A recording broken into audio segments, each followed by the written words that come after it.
Веќе трет ден семејството Чиндаровски од Берово со 3 малолетни деца живее во импровизирана штала откако во пожар изгоре нивниот и уште еден стан. Имам јас таму горе, дека чувам, имам еден конче, чувам таму конче, со него носам дрва за да ги прехранувам децата.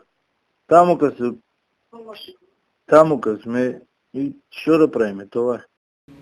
Иако останале без се што имале, Чиндаровски сепак се срекни зашто со станот во неповрат можеле да заминат и нивните 2 малолетни ќерки.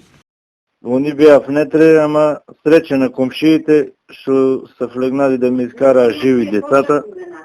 На најакото се били внетре и това е, немам што да кажат и стварно беше катастрофа додека да стигна за да спасиме, веќе беше тоа шок. Шок беше. За силината на пожарот говорат и снимките, но и соседите кои заедно со пожарникарите се бореле со огнената стихија.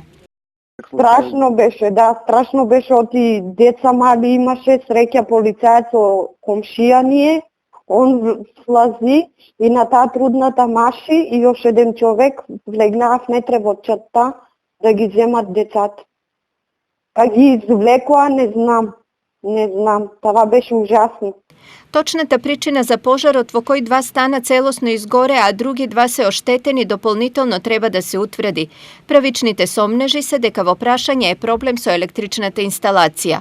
Од стамбеното предпријатие во Кочани, во чија собственост се изгорените станови, информираат дека екипа во текот на вчерашниот ден била на увид. Сега го чекаат извештајот од МВР за причините за пожарот.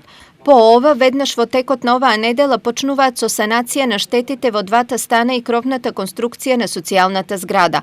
Мора и да се провери и целата електрична инсталација во зградата.